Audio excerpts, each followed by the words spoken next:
Marcus Johnson sat quietly in the window seat of the economy section, his small hands clutching a worn paperback book. The 10-year-old boy glanced occasionally at the boarding passengers, watching as people of all kinds filed into the Transglobal Airlines flight bound for New York. His Aunt Theresa had gone to speak with the gate agent about their connecting flight, leaving him with instructions to wait patiently. "I'll be right back, Marcus. Stay put, okay?" she had said, ruffling his curly hair before walking away. Marcus nodded obediently. He was used to flying, he had to be, with his parents living in different cities, but he still felt a flutter of excitement each time he boarded a plane. Today was special. After 3 months of video calls and text messages, he was finally going to see his father. As more passengers settled in, Marcus realized he needed to use the restroom. He looked around, spotting one near the front of the plane. Carefully placing his book on the seat, he stood up and made his way forward. The first-class cabin looked different. Wider seats, more space, people already being served drinks in real glasses. Marcus walked quickly, eyes focused on the restroom sign ahead. Just as he approached the lavatory, a hand grabbed his shoulder firmly. "Excuse me, young man. Where do you think you're going?" Marcus turned to see a flight attendant staring down at him. Her name tag read Valerie Peterson. Her lips were pressed into a thin line, and her eyes narrowed suspiciously. "I'm just going to the bathroom, ma'am," Marcus replied politely, pointing to the restroom door. Valerie's grip on his shoulder tightened. "The restrooms in economy are for economy passengers. This is first class." Her voice was unnecessarily loud, causing several nearby passengers to look up from their pre-flight routines. "I'm sorry, I didn't know," Marcus said, his voice growing smaller. "I can go to the other one." Instead of letting him go, Valerie's expression hardened. "How did you get up here anyway? Do you have a boarding pass for first class?" Marcus shook his head. "No, ma'am, my seat is back there. I just need it." "You can't just wander into first class," Valerie interrupted, her voice rising even more. "These passengers paid extra for these amenities." By now, everyone in first class was watching.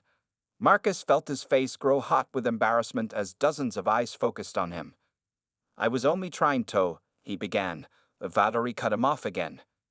"I'm going to need you to return to your assigned seat immediately," she announced, as if addressing a troublemaker. "This section isn't for everyone to just stroll through as they please." A middle-aged man in a business suit looked uncomfortable. "Ma'am, he's just a child. I don't mind if he uses this restroom."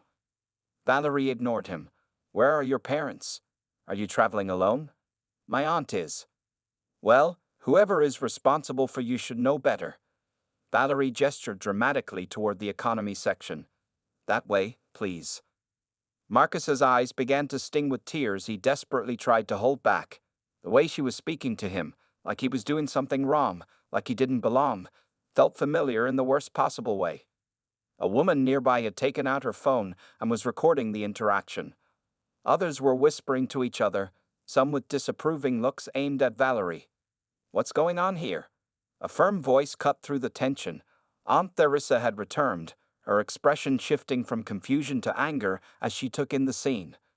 Marcus had never been so relieved to see anyone in his life. He didn't know that this humiliating moment was being captured on video. He had no way of knowing that his father, Robert Johnson, the newly appointed CEO and major shareholder of Transglobal Airlines, would see this footage before the day was done.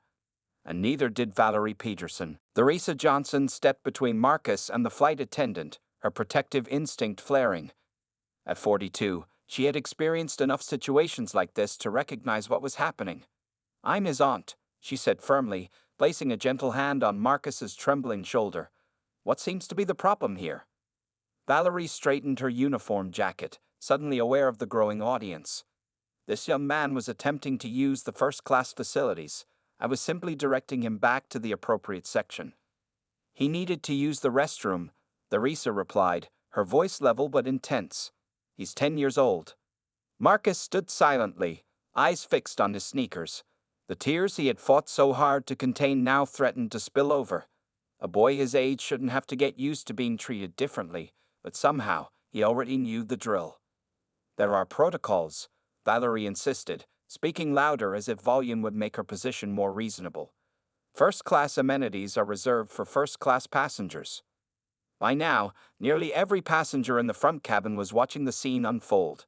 Some looked uncomfortable, others indignant on Marcus's behalf. The woman who had been recording hadn't stopped. Her phone still pointed directly at them.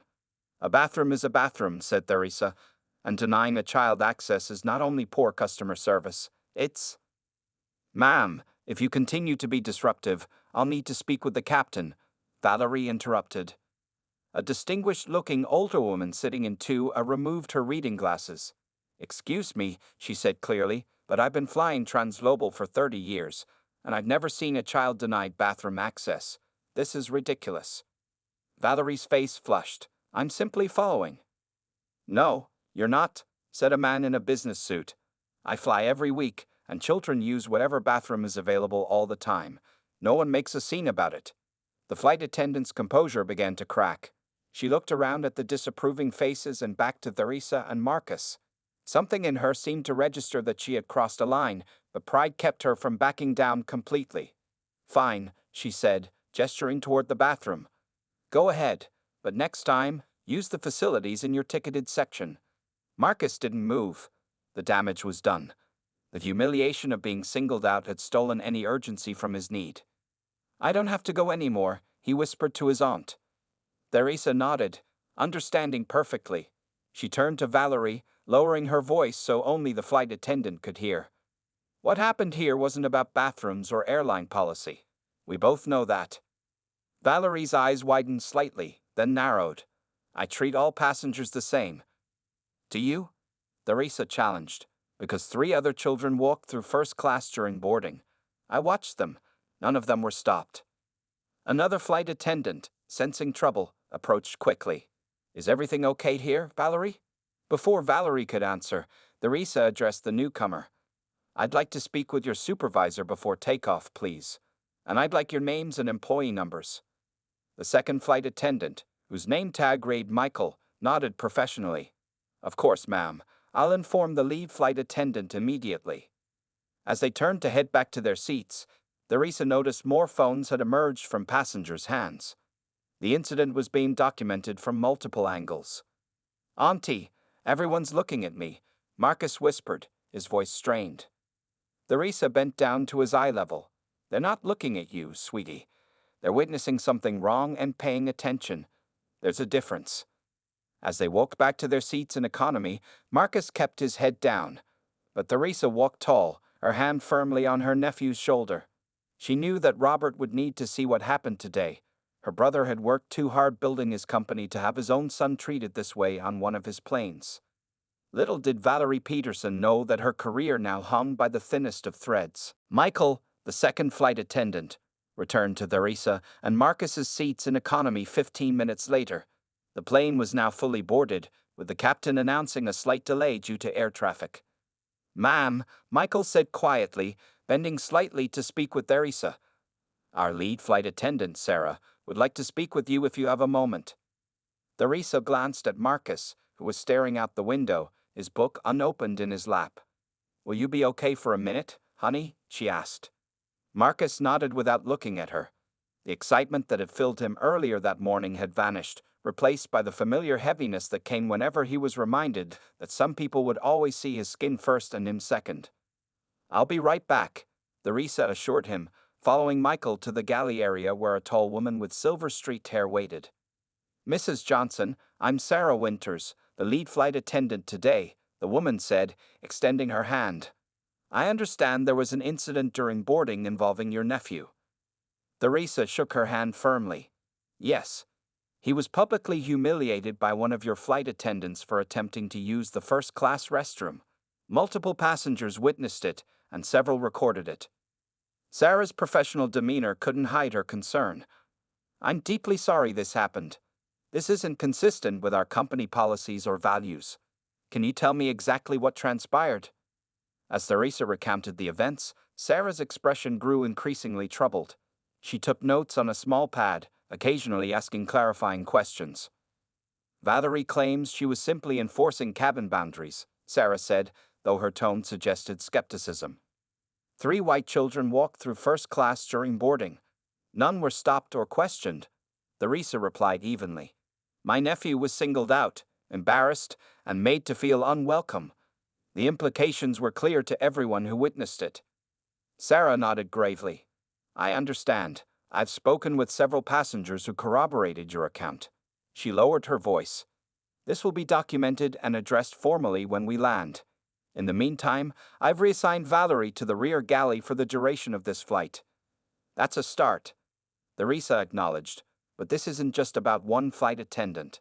It's about a culture that allowed her to feel comfortable doing this in the first place. You're absolutely right, Sarah agreed. Would you like to file a formal complaint? I can provide the necessary forms. Yes, Theresa said, and I'd like the contact information for your corporate offices as well. What Theresa didn't mention was that she already had direct access to the highest levels of the company. Her brother Robert would know about this incident within hours. Meanwhile, back in his seat, Marcus had taken out his phone to text his father. Hi, Dad. Can't wait to see you today, He hesitated, his thumbs hovering over the screen. Should he tell his father what happened?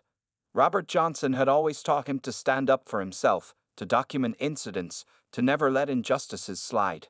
But Marcus was tired. So tired of always having to be the one to point out the obvious, to educate, to fight. His phone pinged with a reply. Can't wait to see you either, champ. Got a surprise for you when you land. Love you, Marcus smiled faintly, deciding to keep the incident to himself for now. His father worked so hard, he didn't need this stress.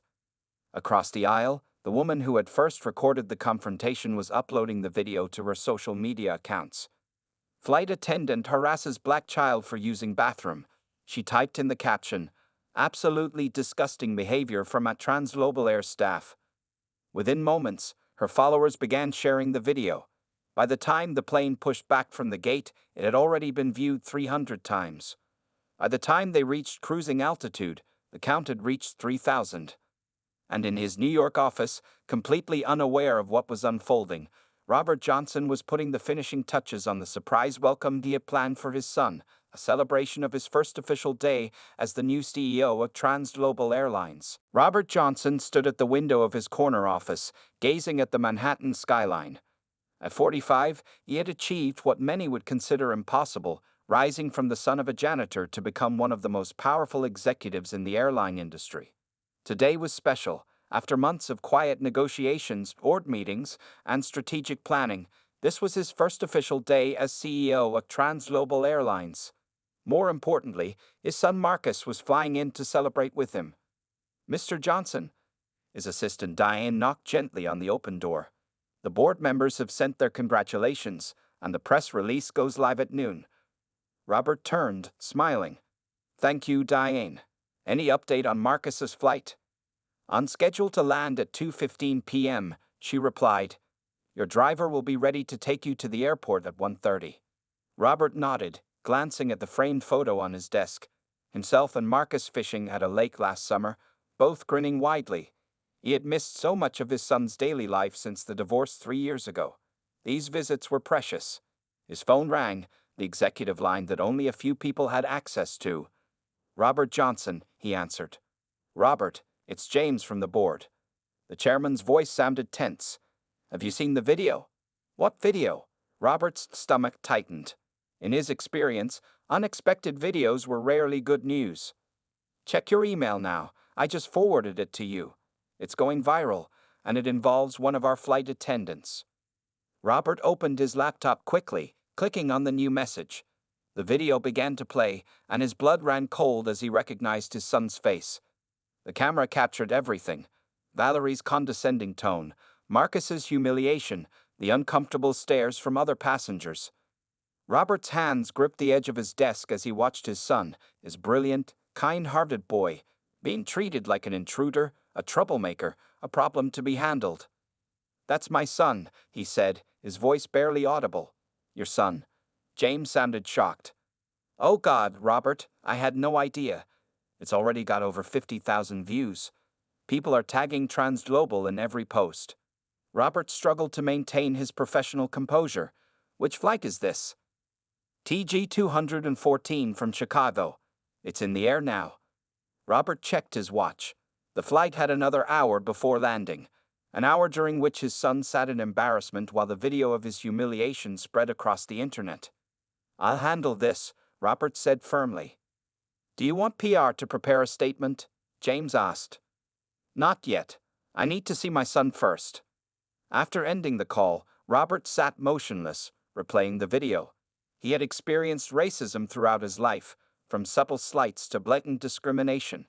He had fought through it all, building his success with twice the effort and half the recognition of his peers. But seeing it happen to Marcus cut deeper than anything he had personally endured. He had bought a significant stake in Transglobal Airlines specifically to create change in an industry known for its poor treatment of minorities. The board had been reluctant to appoint him CEO, but his financial leverage and business record had made him impossible to refuse. Now, on his very first day, the company he led had humiliated his own child. Robert picked up his phone again and dialed his head of human resources. "Janet, I need everything we have on a flight attendant named Valerie Peterson. Personnel file, performance reviews, complaint history. Everything. And I want to know who trained her, who supervises her, and what our current policies are regarding passenger treatment and bathroom access." "May I ask what this is about, sir?" Janet inquired. "You'll know soon enough," Robert replied. "The whole world will know. I need that information before flight TG-214 lands." He ended the call and buzzed his assistant.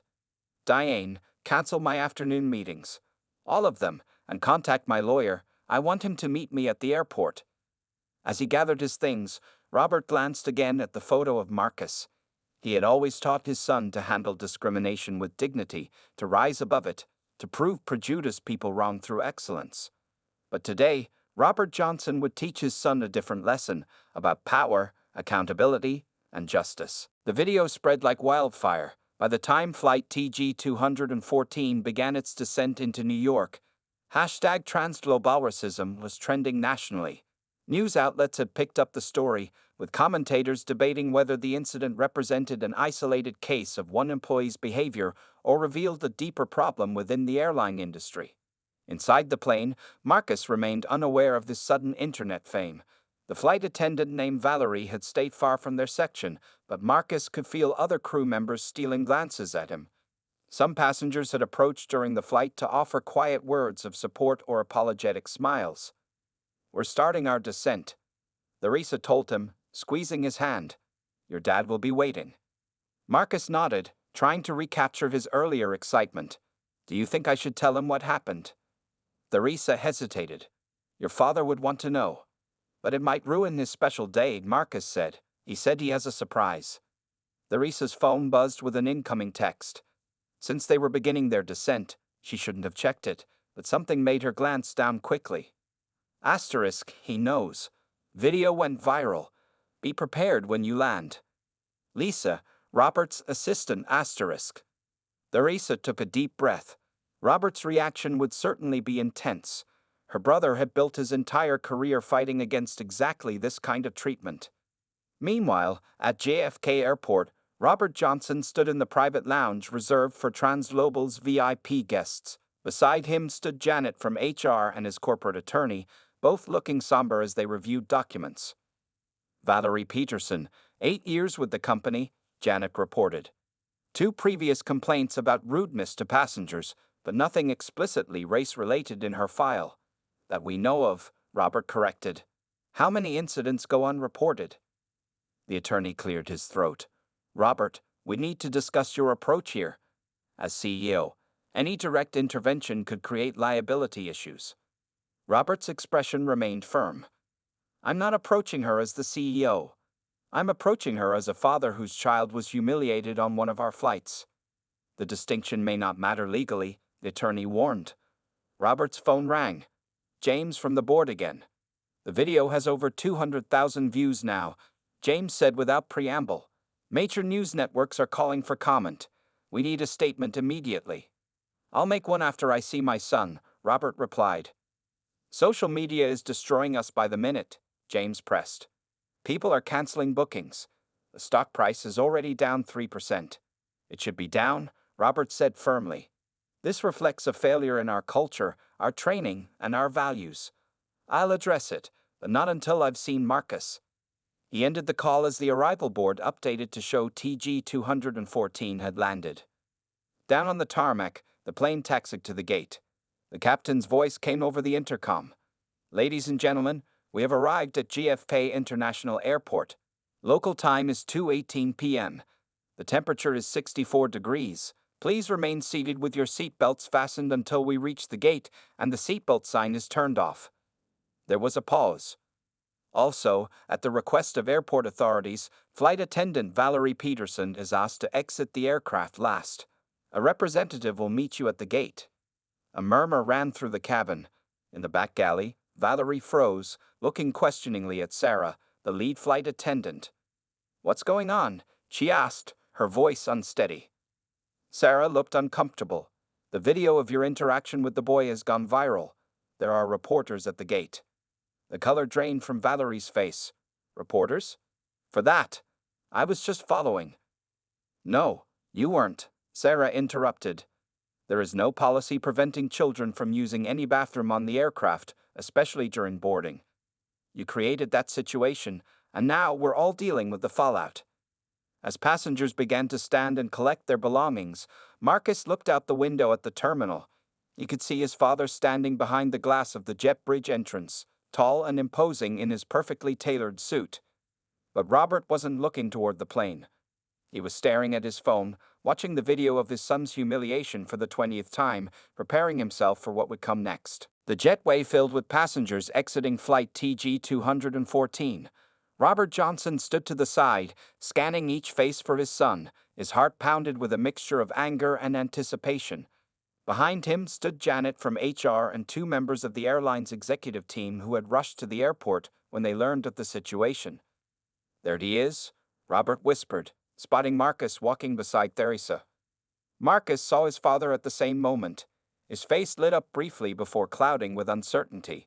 Robert opened his arms and Marcus rushed forward, burying his face in his father's suit jacket. Robert held him tightly, feeling his son's shoulders shake slightly. "I'm so sorry, buddy," Robert whispered. Marcus pulled back, looking up in surprise. "You know?" "Everyone knows," Theresa said quietly, reaching them. She hugged her brother. "The video went viral while we were in the air." Robert knelt to Marcus's level, placing his hands on his son's shoulders. "How are you feeling?" Marcus glanced around at the airport officials and suited executives standing nearby. "I'm okay," he said, though his eyes told a different story. "You don't have to be okay," Robert assured him. "What happened wasn't okay." A commotion near the gate drew their attention. Several passengers were pointing phones toward the jetway entrance, where Valerie Peterson had just emerged, flanked by Sarah, the lead flight attendant. When Valerie spotted the small crowd and the recording phones, she tried to turn back. "Miss Peterson," called Janet from HR, stepping forward. "I need to speak with you immediately." Valerie froze, her face a mask of confusion and dawning horror as she noticed the Transglobal Airlines executives gathered in the terminal. Her eyes moved from Janet to Robert, not recognizing him, then to Marcus. Recognition flickered across her face. "What's happening?" she asked, her voice barely audible. Robert turned to Marcus. "Son, I want you to go with Aunt Theresa to the VIP lounge. My assistant Diane is waiting for you there." "What are you going to do?" Marcus asked.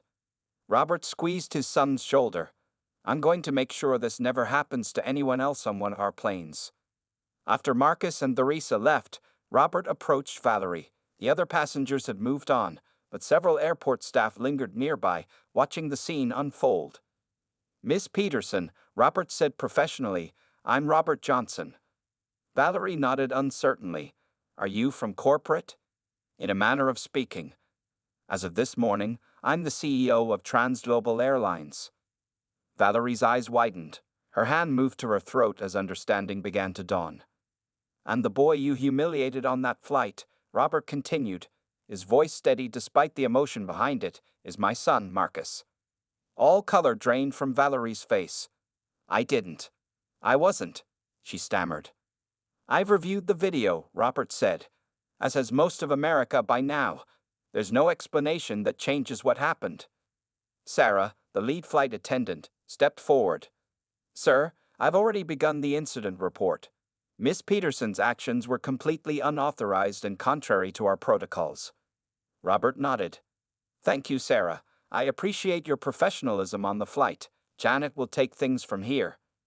Janet moved beside Valerie. We need to go to the administrative offices immediately to process your suspension pending investigation. Suspension? Valerie whispered, shock evident in her voice. That's standard procedure, Janet explained professionally. You'll have an opportunity to give your statement. As Janet led Valerie away, Robert turned to his executive team. I want every employee to know about this incident. Not to shame Ms. Peterson, but to ensure everyone understands that this behavior has consequences. One of the executives nodded. What about the press? They're demanding a statement. Robert checked his watch. Schedule a press conference for 5 p.m. But first, I need time with my son. He's the priority here. Not the stock price, not our public image, not damage control. As Robert walked toward the VIP lounge, his phone buzzed with incoming messages from board members, reporters, and social media notifications. He ignored them all. Today had been meant as a celebration of his new position. Instead, it had become a test of his leadership, his values, and his ability to turn a painful incident into meaningful change. The Transglobal Airlines VIP lounge had emptied of other passengers, giving Robert and Marcus privacy. Father and son sat across from each other, Marcus picking at a plate of cookies while Robert watched him carefully. Are you ready to talk about what happened? Robert asked gently. Marcus shrugged. It's not that big a deal. It happens. That's what breaks my heart, Robert said. The fact that it happens so often that you've learned to expect it. Theresa sat nearby, scrolling through her phone. The video has over 1 million views now. News channels are playing it. People are canceling their Transglobal tickets in protest. Robert nodded. Good. Sometimes change only comes when it affects the bottom line. Marcus looked up, surprised. But Dad, it's your company now. Aren't you worried? About the company? No. Robert leaned forward. I'm worried about you. About the fact that a 10-year-old boy has already learned to hide his feelings when someone treats him unfairly because of his skin color. Marcus lowered his eyes. I didn't want to ruin your special day. Robert moved to sit beside his son, putting an arm around him. Nothing could ruin today more than knowing you were hurt and felt you couldn't tell me. For the first time since the incident, Marcus's carefully maintained composure cracked. His eyes filled with tears. It made me feel so small, Dad. Like I didn't belong. Like I was doing something wrong just by being there. Robert held his son close as the boy finally released the emotions he'd been holding back. Theresa discreetly stepped away to give them privacy. After a few minutes, Marcus wiped his eyes. What's going to happen to that flight attendant? That depends, Robert said. What do you think should happen? Marcus considered the question seriously. I don't think she should lose her job, he finally said. I think she should learn why what she did was wrong. Robert studied his son with pride. At 10 years old, Marcus already showed more wisdom and compassion than many adults. Then that's what will happen, Robert promised. At 4:30 p.m., Janet from HR entered the lounge. Miss Peterson has provided her statement. She claims she was simply enforcing cabin boundaries, but the witness statements contradict her account. And the training materials? Robert asked. You are right, Janet confirmed. Nothing in our training explicitly addresses bias or profiling. It's a significant gap. Robert stood. It's time for the press conference. Is everything prepared? Janet nodded. The communications team has drafted a statement condemning the incident and announcing Ms. Peterson's termination. Change it, Robert said firmly. We're not terminating her. Janet looked surprised. But sir, the public is demanding action. And they'll get it, Robert assured her. But firing one employee won't change the culture that made her feel empowered to act that way in the first place. At 5 p.m. sharp, Robert Johnson stepped before a crowd of reporters in the Transglobal conference room. Cameras flashed as he approached the podium. Good evening. I'm Robert Johnson, CEO of Transglobal Airlines. Many of you have seen the video of a young boy being humiliated by one of our flight attendants earlier today. That boy is my son, Marcus. A ripple of surprise moved through the room. I could stand here and tell you this was an isolated incident. I could announce the termination of one employee and promise it won't happen again. But that would be dishonest. What happened to my son happens to people of color on flights, in stores, in schools, and on streets across America every day. Robert paused, looking directly into the cameras. Instead of simply firing Ms. Peterson, Transglobal Airlines is announcing a complete overhaul of our training programs. We're establishing a passenger advocacy board with representatives from diverse communities. We're implementing mandatory bias training for every employee, from the boarding gate to the boardroom. The reporters furiously took notes as Robert continued. Ms. Peterson will be suspended during this process. Her future with the company will depend on her willingness to participate in these new programs and understand the impact of her actions. A reporter raised his hand. Mr. Johnson, is this personal for you because it was your son? Robert's gaze was steady. It's personal because it was anybody's son, but yes, seeing my child humiliated on one of my own planes has shown me that even well-intentioned companies can perpetuate harmful practices. Today marks the beginning of real change at Transglobal. As the press conference continued, Marcus watched on a screen in the lounge, a small, proud smile forming on his face. 6 months had passed since the incident on Flight TG-214. The early September sun streamed through the windows of Robert Johnson's office as he reviewed the quarterly reports. The numbers told a story of recovery and growth. Transglobal Airlines had weathered the storm and emerged stronger. A knock sounded at his door. "Come in," Robert called. Diane entered with a tablet in hand. "The new training program results are in. Employee completion rate is at 98%, and the feedback has been overwhelmingly positive." Robert nodded, pleased but not surprised. "And the passenger satisfaction surveys?" "Up 12% overall," Diane reported. "Specifically, satisfaction among minority passengers has increased by 23%. Robert smiled.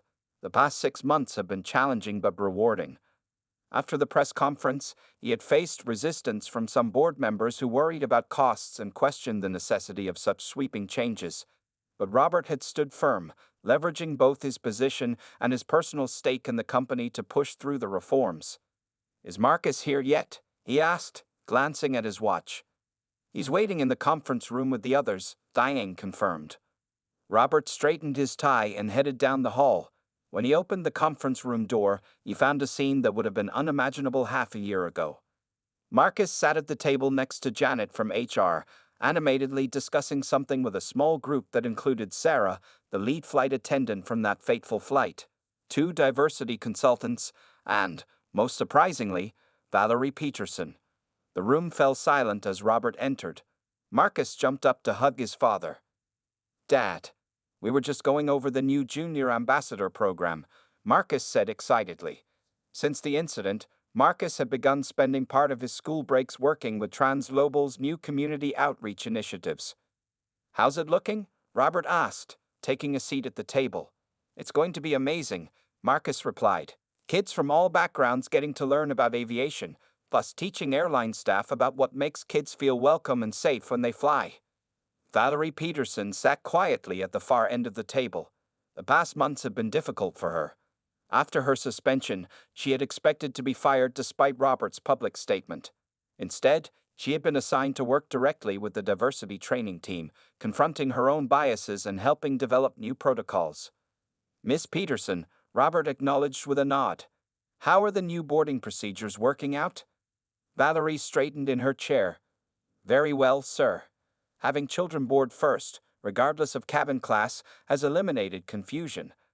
And the new policy making all lavatories accessible to all passengers has been well received." What remained unspoken was her personal journey. The viral video had made her infamous overnight. She had received hate mail, lost friends, and questioned her entire career. But surprisingly, it was Marcus who had offered her a path to redemption. 3 months ago, during a training session, Marcus had been invited to share his experience. Valerie had been there, prepared for accusations and anger. Instead, the young boy had spoken about how the incident made him feel without attacking her personally. His maturity had shamed her far more effectively than any punishment could have. "We're ready for the school visits next week," Sarah added. 20 elementary schools in 5 cities. The junior ambassador uniforms just arrived. Robert smiled at his son. This wasn't exactly the surprise I had planned for you that day. Marcus grinned. This is better. We're actually fixing something. The meeting continued, with Marcus contributing ideas with the confidence of someone much older. Robert watched proudly as his son engaged with the team, including Valerie, who listened attentively to his suggestions. As the meeting wrapped up, reporters waited outside for the press conference announcing Transglobal's new youth initiatives. The story of the flight attendant who humiliated a black child, not knowing his father owned the airline, had evolved into something unexpected. A case study in how corporations could respond to incidents of bias with substantive change rather than simple damage control. Marcus stood beside his father as they prepared to face the cameras. "Dad," he whispered, "remember when you asked what should happen to Ms. Peterson, and I said she should learn why what she did was wrong?" Robert nodded. "I think she did learn," Marcus said, "and so did a lot of other people." Robert placed his hand on his son's shoulder, knowing that this 10-year-old boy had taught everyone, including the CEO, the most valuable lesson of all.